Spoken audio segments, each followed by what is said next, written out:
So we are now in March here in the Halifax real estate market. It's the start of April, and of course it's geek out time to see how the stats went down, see what happened in March, give you all the information so that you are well informed buyer, seller and investor. So let's see if we can figure this market out.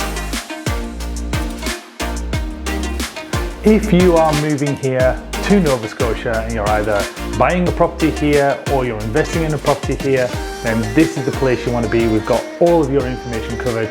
If you're selling a house in Nova Scotia, well, we've got kind of that information as well, because don't forget, as a seller, you need to be educated, you need to understand the market, see what's happening, know when the best time is to actually exit the market strategy, and all of that good stuff as well. I'm Richard Payne from Halifax Homes and Lifestyles, right here with eXp Realty in Halifax, Nova Scotia, and we want to give you the stats because March is done and it was a really interesting month. It felt like every offer I wrote was like $100,000 to $150,000 over asking price. So I was getting the feeling that we were going to go and see an increase in purchase price in terms of what houses sell for during the month of March, just because of the activity that we were doing and what it actually felt like, boots on the ground, writing offers on houses, as well as receiving offers on the stuff that we've got up for sale as well. So when we think about the average selling price, that's our key number. We're at $639,862. We're just going to call it the extra $138 and we're going to call it $640,000. Now, compared to last year, that was $495,000. So we are up 29% on this month last year. Now, remember, 2021 was a pretty good year for Halifax real estate as well. So the fact that we're still climbing and we're up 29%, pretty sure that the further through the year we go, that gap is going to get smaller. But right now, let's call it 30% because that's an easy number. So that also equates to $106,000 over asking price on average, which is 19.9%. Easy things to just round up, so we'll just call it 20%. Compared to last month, we are up 5% on last month as well. So even though we're starting to see what we hope is a little bit of flattening off of prices, we're still plus 5% on last month in February as well. So we're still on the climb and we're still going up. Now, we ended up with 11 days on market, which is really quick. Now, that was 30 days on market last year, but it was 20 days on market last month. So the question is, why 9 days less? Well, here's one of the things that we're starting to see on the ground here is not only are our agents still putting up houses for sale and doing the holding all offers for 4 days until offers can be received. Well, guess what? There's a guaranteed 4 days on market. And then you have the 7, maybe 8 days of going through the conditions on properties as well. That kind of gets you to that 12, 13 days on market. But this is an average of 11. So we've definitely got markets where properties are staying longer. So I think what we're seeing is we're seeing more and more agents do this, which is probably the direction of the sellers, and maybe a change in market conditions that's starting to show up a little bit, is that we're not necessarily waiting for all offers to be in by a certain time. We're starting to see people say that the sellers reserve the right to accept an offer early. So in other words, if you have a good, strong offer and you want to get it in ahead of that third, fourth day, whatever it is, at 5 p.m., 6 p.m., whatever that time may be, then we're starting to see people actually go ahead and send the offers in and bring forward that whole timeline of any multiple offers.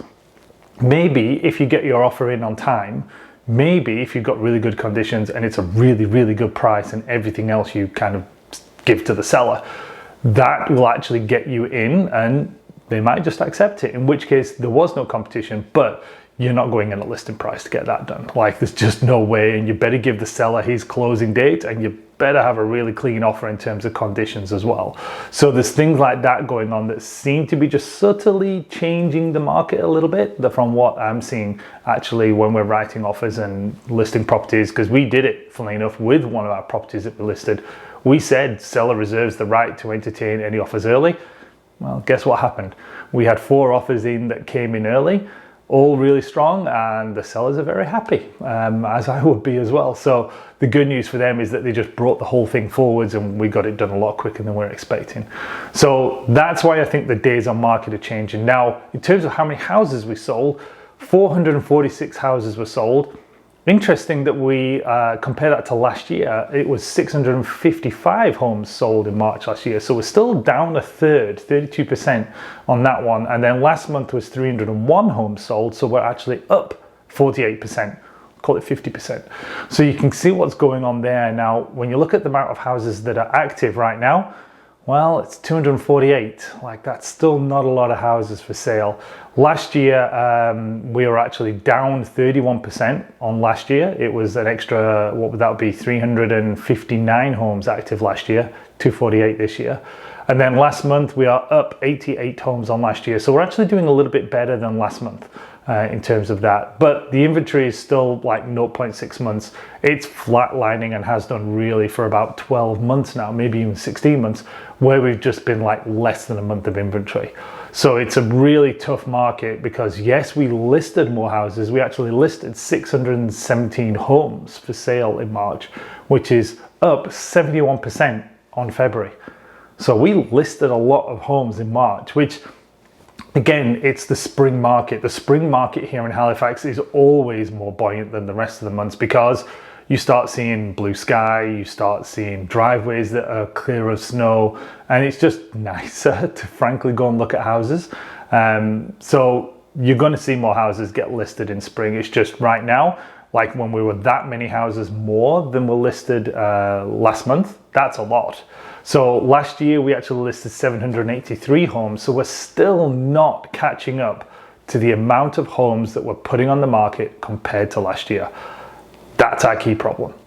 We're still just not having the inventory, and when we do get the inventory, it's just not sticking around long enough because everybody's coming in and they want to buy the houses. So yes, we can list more properties, but that just means that more houses get sold because there is that many more buyers than there are listings available to sell. So crazy hot sellers market still. $640,000 is an average price. It's getting way up there.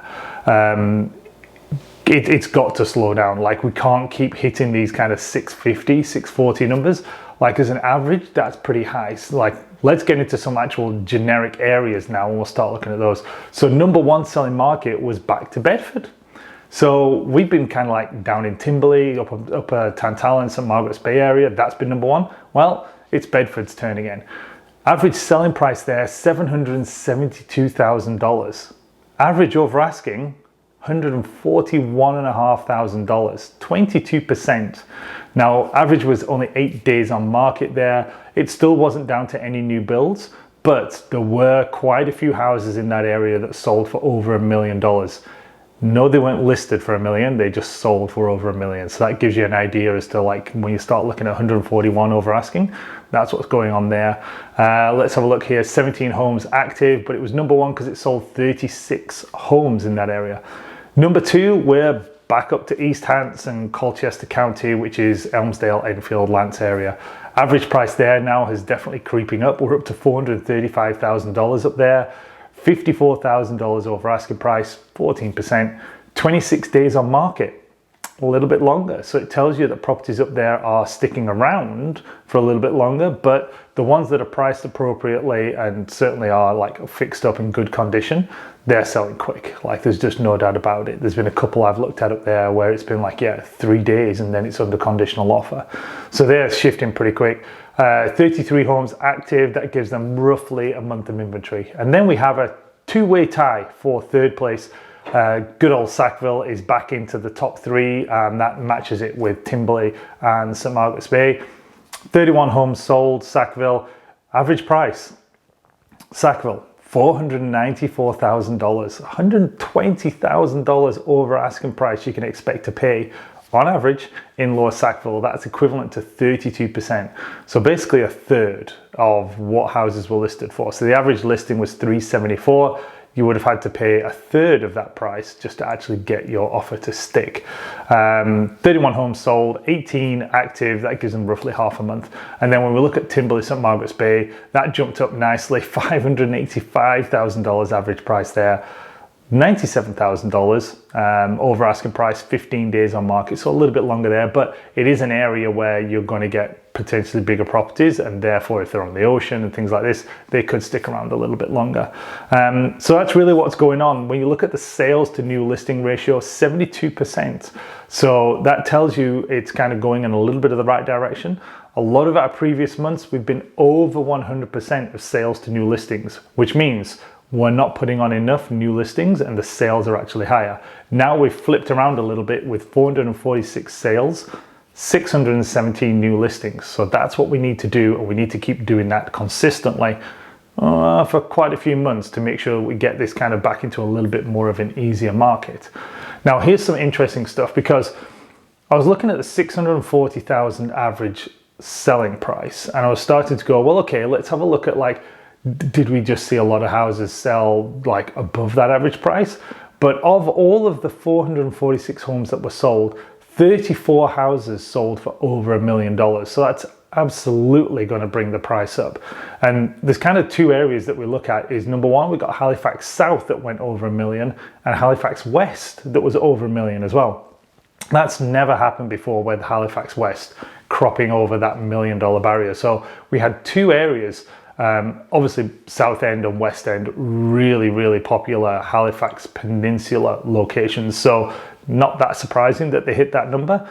But you know, usually it's always been Halifax South has been over $1 million, not Halifax West. Well, Halifax West is obviously creeping up there really quickly, because that, in terms of the average selling price, that area was highest amongst the whole of the regions that we look at for HRM, higher than even South End Halifax.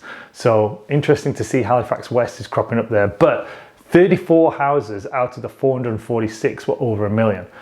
And then 50 houses were over $200,000 over asking price. Now, all of those were, there was no particular area that I could specify that singled out, like it's just this one area that's getting those houses. It was kind of a bit of a spread of everywhere.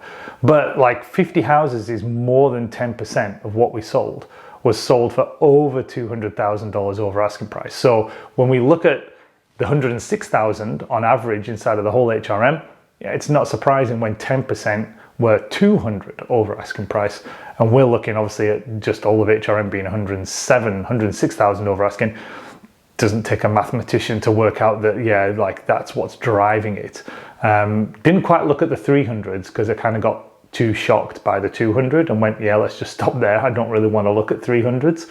But it'd be interesting to see if this kind of a trend keeps continuing as we get through the month of April and we see what happens at the end of the month. But that's all the stats. Like, we want to make sure that you're informed. We want to make sure what's going on.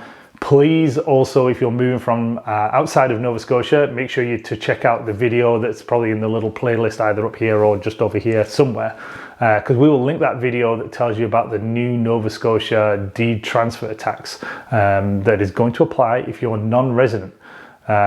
Lots of information in that video, lots of more information coming with regards to that as well as things get more clear. But the good news is, if you are going to be a resident of Nova Scotia, you're going to be exempt. And with our lawyer, excuse me, I think he's also found a way of making sure that you don't even pay it to start off with. So check out that video, make sure you subscribe to the channel, because obviously you'll get notified then of any of the new videos that we do putting up, to keep you up to date with number one, the market, number two, the deed transfer tax, and how that is amplifying. How that affects, let's just go with effects, how that affects your move to Nova Scotia. So you've got the details, reach out if you need me.